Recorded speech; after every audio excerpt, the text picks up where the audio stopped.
Hello everyone, I hope you're all keeping well, healthy and happy. And I also hope you've had a great start to the new year for 2018 as well. It's quite a time to be alive right now, because we've seen immense change happen right across the world over the last couple of years.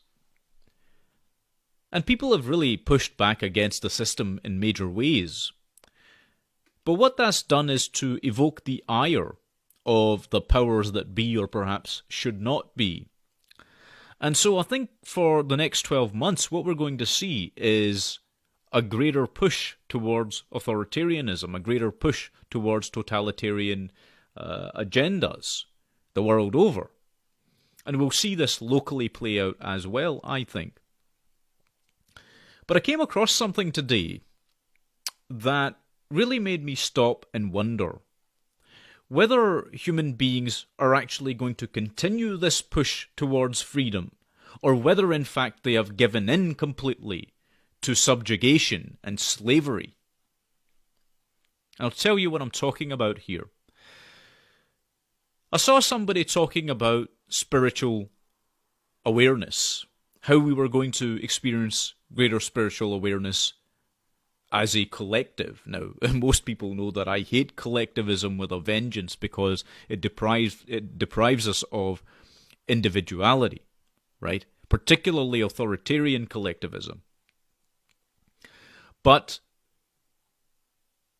there was another thing about this that annoyed me, and that's to do with the very phrase spiritual awareness, especially when it's used in the context of this new age, newfangled garbage that is being pumped out right now. Okay, it's been going on for the last 50 years. But the New Age movement was created specifically for the purpose of helping to move the agenda forward towards total human enslavement.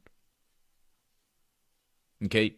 And you can take a look at the... and I talked about this a little bit in the very first presentation I did on this channel. You can take a look at the links between Barbara Marx Hubbard, who was predominantly the...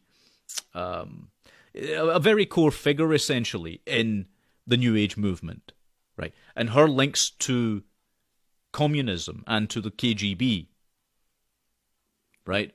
How she was funded by Moscow way back in the day to propagate these ideas. They printed out a number of books. A lot of her literature was printed by the KGB, right? For reasons that I've gone into before. It's to do with the fact that they realized, as most spy agencies through the world, by the way, did, that they could control people through these New Age spiritual cults, because they spent a long time in India studying the various gurus and what have you that were around then, right? Back in the 60s, the 50s and 60s. And if you want to look into this, Yuri Bezmenov, by the way, spoke about this as well, because he was stationed in India at that time. He's a former KGB agent who defected to the West. But the point being that the notion of spiritual awareness in that New Age context is very, very dangerous, right? Because in their worldview, and I'm not talking about authentic, true spiritual awareness, I'm talking about this deluded form of spiritual awareness, right? Where we're made to believe that spiritual awakening or awareness comes without harsh introspection. Okay, that it comes without pain. Right?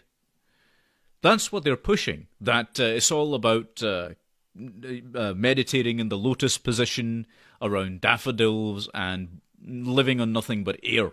Right? These kind of lunatic ideas that are out there in various forms. The breatharian movement, for example, is just one of these examples. But there's a lot of this kind of nonsense out there.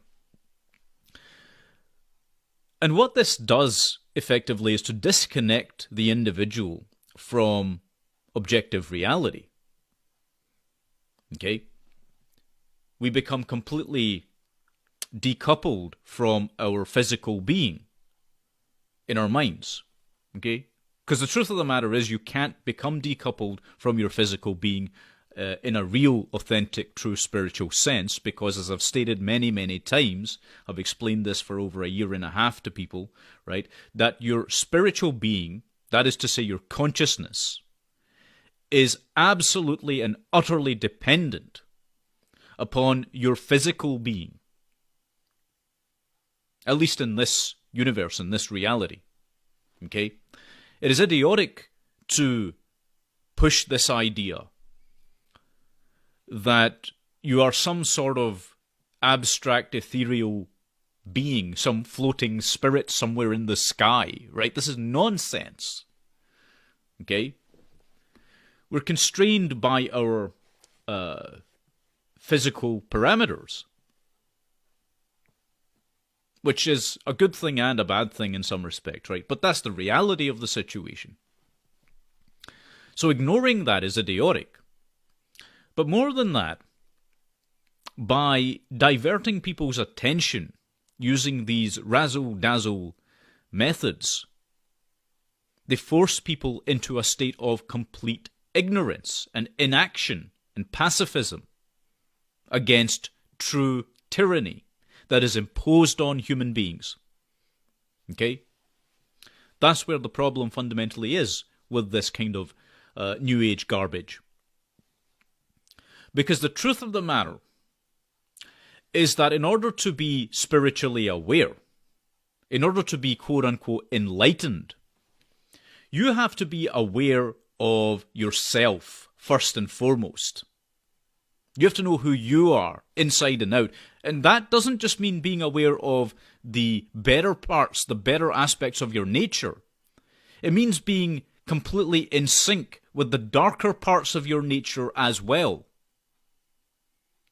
Okay, because every human being has those. And the New Age movement completely ignores that. Okay, and there's a reason why they ignore it. It's because the political paradigms which exist can then subvert that individual towards their own ends. Okay, they can use the inner darkness within people to push towards what they want, what the puppet masters want. Okay? But in order to be enlightened, you have to be aware of, you have to be knowledgeable of economics. Now you might wonder, what does economics have to do with spiritual awareness? Everything. Right? You're not living outside of an economic system, no matter what you're doing in life right now on the face of this earth. Every country, every single one, has a financial system in operation. Yes, it's unjust. Yes, in many cases, because it's totally dependent on this fiat currency, it is completely immoral. It's burying people under debt, absolutely. But it exists. To deny its existence is, again, lunacy. Okay? So, you have to be aware of how the economy functions. And by the way, true economics, even if we discard this Keynesian model that's been adopted by pretty much everyone because the Soviet Union in the old days pushed for it, but let's say we even put that aside, economics is still a reality in that we have to trade goods, we have to consume goods. I'm not talking about Veblen goods, I'm talking about real-world goods like food and water and these sorts of things. And there's ownership of property and so forth, which is a real thing as well. So we have to negotiate our way through reality. And one of the ways to do that is through true economics, right? So you have to understand economics no matter what you're doing or how you're living. If you go away and live on a mountain somewhere completely secluded, or you decide to pack yourself off to a Buddhist monastery or something, you're still going to be dependent on the charity of others that are hooked into the economy. So economics is a reality. You cannot escape it. Okay? It's inescapable. And the second thing is you have to be aware of what is happening politically. And I'm not talking about this Punch and Judy politics, right? The left and right paradigm, which is a false Hegelian dialectic that's been put forward to try and control people. Forget that, right? I'm talking about the reality of politics, which is you have two choices. You can either be in favor of authoritarianism or you can be in favor of your own freedom and liberty. And those really, at least to me, seem to be the only two choices there are in any real political system. And you also have to be aware of the left-right paradigm as well. Okay? Because, again, this is a reality in the current time that we have to deal with. And you have to know what methods both the left, the far left, and the far right use in order to centralize control. Okay, in order to limit personal freedom and liberty. Like, for example, with free speech. Now, right now, in the current era that we're in, it's the far left that are authoritarian, that are trying to prevent free speech to further their own authoritarian, totalitarian agenda. Okay? And you have to be aware of, getting back to the concept of spiritual awareness, the spiritually aware person has to be aware of philosophy. Various brands of philosophy, various philosophers in the Western traditions, the Eastern traditions, whichever you find most useful for inquiring about the nature of reality, the nature of the world, and where you fit into it. So, in a nutshell, you need knowledge to be spiritually aware. True knowledge, objective, real knowledge. Okay? You have to understand the truth. The scientific truth, the philosophical truths. And by the way, truth isn't just limited to the material. You can have metaphysical truths as well. Like I said, that doesn't negate the material, because any metaphysical truth is dependent on what is physically there. Okay, as Sherlock Holmes once said, data, data, data. I cannot build bricks without clay. Right? So, people who run around thinking that they are somehow magically special because they have become spiritually aware due to meditating amongst sunflowers in the lotus position are deluded. Okay? That's not to say meditation doesn't have a place in centering you so that you can better deal with the world. Of course it does. But at the same time, just because you do that doesn't make you any more enlightened or better than anyone else. Okay, the truly enlightened, aware individual is a seeker of knowledge.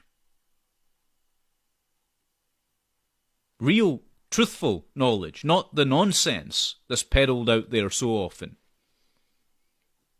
Okay, and they're capable of rationally and logically sifting through it all to find the nuggets of truth that exist in there, if there are any to be found in whatever is presented to oneself. Okay? But there's another part to all of this as well, which is that this New Age movement, let's call it, this New Age community of sorts that came about because, again, it was funded by nefarious forces, but those folks are completely disconnected from reality. Yet they feel themselves to be superior to everyone else. They feel they are the ultimate in some respects, right? They feel elitist. And this leads to something else that's quite fascinating. Because you'll often find in these types of people, and I'm speaking anecdotally here, but I think you'll find that this is generally the case, and I'm not speaking about everyone, although I'm generalizing here for the sake of brevity, but you'll often find that these folks are incapable of actual empathy, of actual true care. Right? What do I mean by that? Well, if you take a look at the way that they behave oftentimes when it comes to humanity at large, they tend to dehumanize people. Okay, they often desexualize them. They often decouple them from their material self, the physical self. They often are completely, these people should literally be in an institution in many cases. Right? It's all about giving up everything that you have and, all this kind of stuff, living an ascetic life. That doesn't bring you any closer to the truth. You see, the truth of the matter is, in terms of what your life is, it's impermanent. That much is the case, right? And so you want to try and have the best quality of life possible. You want to make sure that you are taking care of yourself, you're taking care of your family, you're taking care of your friends, you're taking care of others who matter to you in your community and then in your society and perhaps your nation and so on and so forth. But there's only so far that you can extend that. Okay, there's only so far you can extend that. The New Agers discard all of that. They discard all of that and concentrate on sympathizing with an abstract. Okay, they sympathize with the abstract. That is to say for example, with this migrant crisis, okay, these people that came in mass numbers, they have this abstract notion, because most of the New Agers, by the way, are, and nobody really knows why this is, but they tend to be far leftists. Perhaps it's because the far left are already primed, or perhaps it's because the New Age movement is already primed to believe in far leftist concepts like communism, socialism, Marxism. It's part of the same thing, because, again, Barbara Marx Hubbard, right? Who was funded by the KGB. So perhaps that's the reason. But regardless of what it is, you'll find that they sympathize with the abstract notion of the immigrant. They are incapable of dealing with the reality, okay, which presents itself. And you'll say to me that how can this be, because they're all about the rights of immigrants and what have you. Actually, no. In most cases, in a real sense, in a truthful sense, they don't give a damn about what is truly in the best interests of the immigrant. Because if they did, they would go up to these people and explain to them the virtues of freedom, of liberty, of Western Enlightenment ideals. Okay? Or Confucianism, or any philosophy that's furthered the mind. It doesn't have to just be the Western philosophies, it can be the Eastern ones too. If there's benefit in that, they would be out there helping people to free themselves from the real shackles of slavery, from the real tyrannical controls that are put on them by governments and so forth, by religions. And I'll get to that in a second as well. But they don't do that, right? You see, they don't really care about these people. They don't do that. What do? They're all about feigning sympathy. In fact, in many cases, it isn't feigning sympathy, it's true sympathy. And I'm going to explain to you the difference between sympathy and empathy, if you're not already familiar with it. I'm sure most of you are. But when you're empathizing with someone, okay, when you're demonstrating empathy, you're putting yourself in their shoes. You're able to see things from their perspective, so you can understand them. You can understand their motivations. Are they good people? Are they bad people? Are they moral? Are they immoral? You can understand all of that. Okay, if you are empathizing, if you have empathy. What is empathy? It's another mode of care, true care. You're caring about yourself, you're caring about others, you're trying to suss out what other individuals are, who they are, what they're all about. Right? That's empathy. If you have the gift for empathy, you'll be very good at that in social situations. You won't find yourself anxious about this stuff. You can learn empathy as well, by the way. But, well, first-hand psychopaths can't, but generally human beings can. But the point being that these folks, the New Agers, sympathize. Now, sympathy is basically akin to pity. Okay? It's giving out useless platitudes. It's not offering anything of substance that's worthwhile. It's essentially looking down your nose at someone. Because that's what pity comes from, right? That's where it comes from. It's this superiority complex, this smug superiority. And that's what's going on in many cases like this. Because keep in mind, when we're talking about, especially with the migrant crisis, okay, or at least I'm talking about this here, what happened was that the majority of people that we're speaking about in these cases are from third world Islamist nations. That's who they were sympathizing with. You see, the far left and the New Agers weren't empathizing with Christians who are fleeing from war-torn regions. They weren't empathizing with Sephardic or Mizrahi Jews that were fleeing. They weren't empathizing with Coptics or Gnostics that were fleeing or Buddhists that were fleeing. Okay? They were not empathizing with them. They were sympathizing with people who believe in a totalitarian ideology. Islam is a totalitarian ideology. And I'm not singling Islam out here, by the way. I'm just pointing out that it is the case that that's what that religion teaches. Centralized authoritarian control over the masses at the point of a sword, or a gun, or a bomb.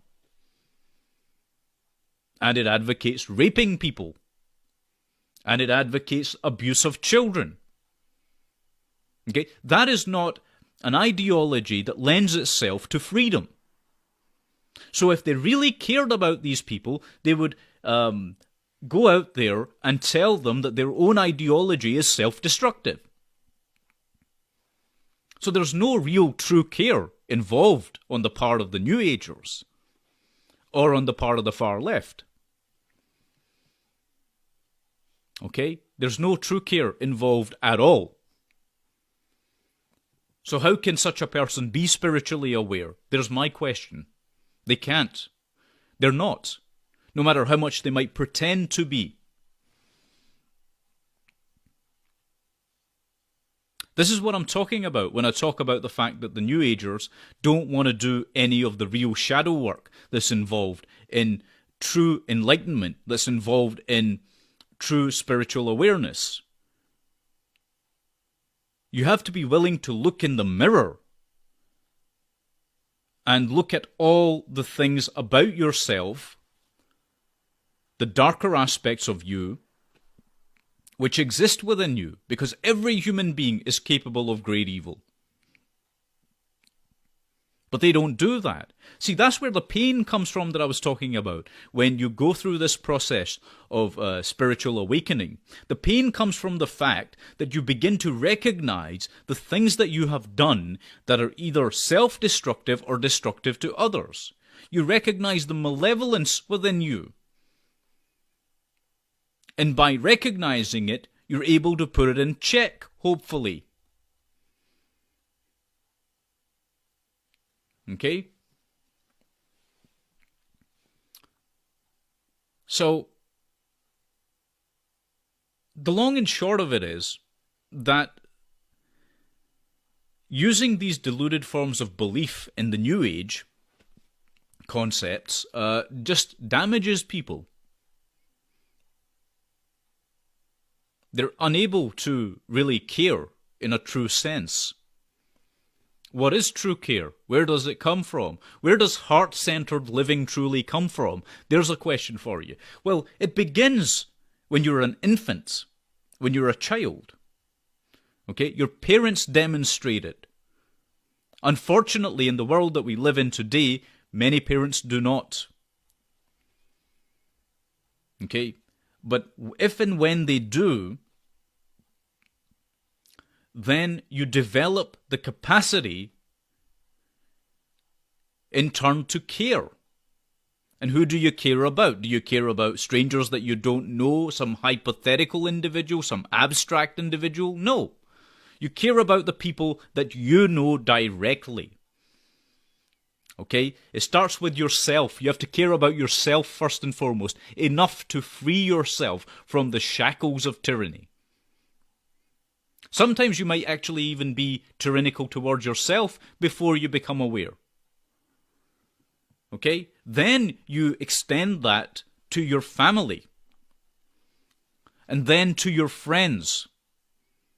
Okay? And then other people that you know inside your own direct community. And then society at large beyond that community. And then to your nation. The people of your nation. Okay? I'm not advocating nationalism, I'm just explaining how we go from the inside out in ever-expanding circles. And the further out we go, by the way, the less intensive true care becomes. Because you can't just randomly care about people you don't know. Okay, you can be good towards them, you can behave in a moral sense, you might even be giving towards them, you might even trust them to an extent, although I would say it's better to be careful of trusting people you don't know. Naivety, by the way, is a massive sin, as far as I'm concerned. Okay? But you're not going to love them in the same way that you love the people that you know. Right? So this is the thing. So true care operates in that way. And then there's that higher level of consciousness where you can begin to embody greater and greater levels of care towards your fellow human beings. But you have to start at the very beginnings. These people want to go from zero straight to, oh, let's care about all of humanity, or pretend to at least, right? And it doesn't work like that. All they end up doing is sympathizing and virtue signaling, which is what's going on in the majority of these cases with New Agers, with the far left. That's what's happening. You know? And they just don't get it. They truly do not understand that there is a dehumanization of the human being in that respect when you're doing that, when you view somebody else as merely an abstract anyway. Right? It's actually, here's a funny thing about that, on the subject of dehumanization very quickly. The dehumanization of a human being is an act of violence against that human being. Governments do it. Ideologies do it. Corporations do it. Religions do it. And what's happened is that because of all these things, we've been turned into humans just doing things. Automatons. Robotic non-beings. Take a look around you. How many people are actually truly, really living? And how many have become willing slaves?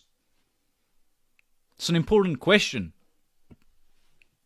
But that type of dehumanization of a person is a dangerous thing when you just look at people as a collective or as an abstract. That's not caring about someone. See, when you care about people, believe it or not, here's a funny kind of paradox. Caring about someone involves being discriminatory. You have to discriminate. Okay? This is the funny thing about that. And this is why in Aldous Huxley's Brave New World, loving people, caring about them, was outlawed. Every person belonged to the community. Right? Sexually and physically and emotionally and you name it, right? This is what the far left, by the way, keeps pushing towards. Aldous Huxley knew where things were going. That's why we're here today in this respect, right? The notion of just being non-discriminating in who you extend your love to. And I'm not just talking about romantic love, I'm talking about any kind of love that a person has within them. Like, say, for example, you have a best friend. Not everyone's your best friend, are they? You have to discriminate, right? And you're discriminating based on whatever likes and preferences you have and they have and, whatever else. And so there is this level of preferential treatment that you have to give to someone if you truly care about them. See, that's what they won't tell you, right? You cannot care about people in the same ways. All people in the same ways, I should say. It doesn't happen. That's not being spiritually aware. That's just being a lunatic. If you do have that kind of perspective, you're a lunatic. You should be locked up in an institution. Right? Because that is not care.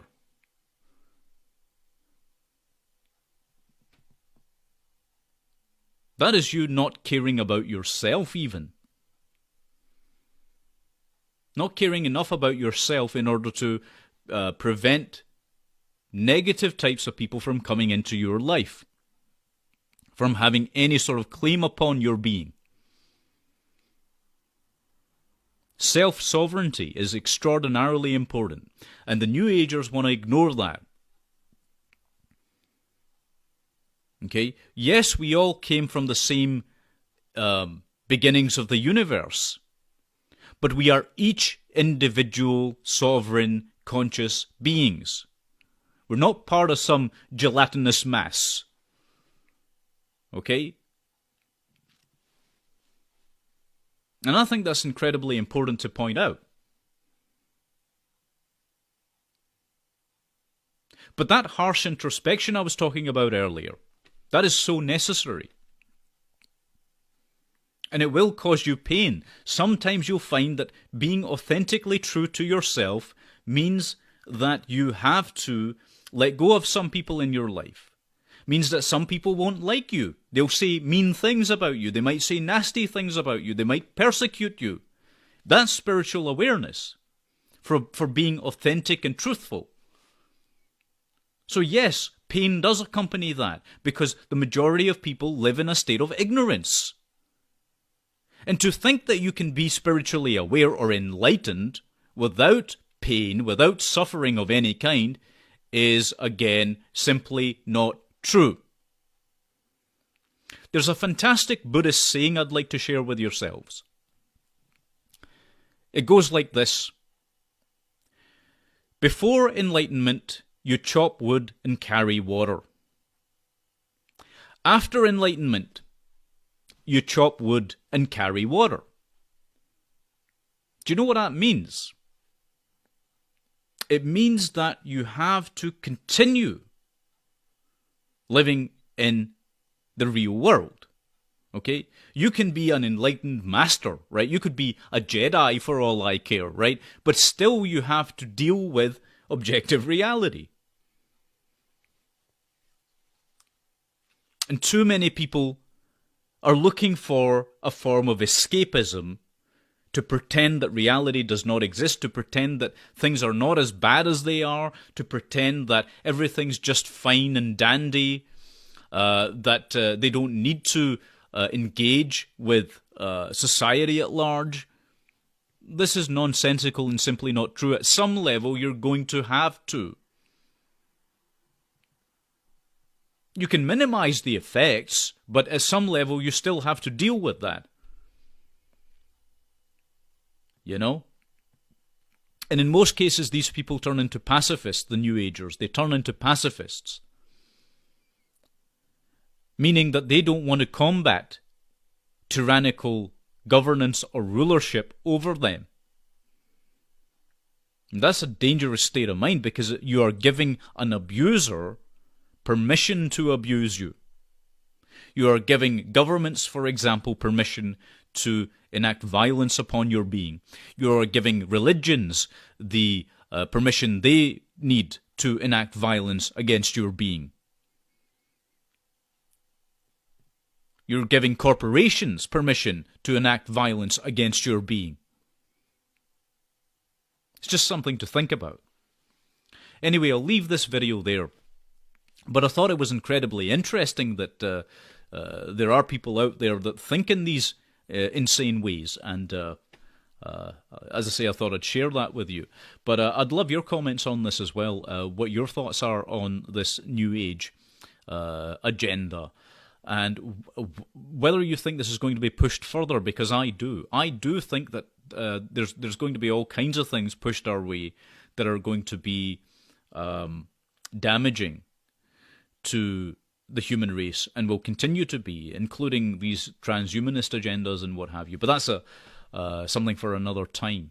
Anyway, thanks very much for watching. Oh, one other thing. I've got a special treat for you just after this video, so stay tuned, because I think you'll get a little kick out of that.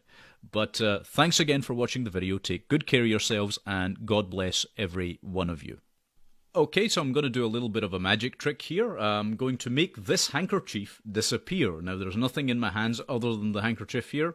Nothing up my sleeves or anything along those lines, and no camera trickery will be used. Okay, so let's get started. So all I've got to do is put the handkerchief into the fist there. Right? Hopefully I can do this without mucking it up. And then all I've got to do is blow on the fist, closed fist, and voila, the handkerchief has disappeared, right? Anyway, I thought you'd get a little kick out of that, but it just demonstrates how there is nothing more powerful, really, than the power of illusion. And unfortunately, illusions can oftentimes become delusions for people as well. But I hope you enjoyed that, and I'll speak to you all again very, very soon. Take good care of yourselves, and thanks for watching again.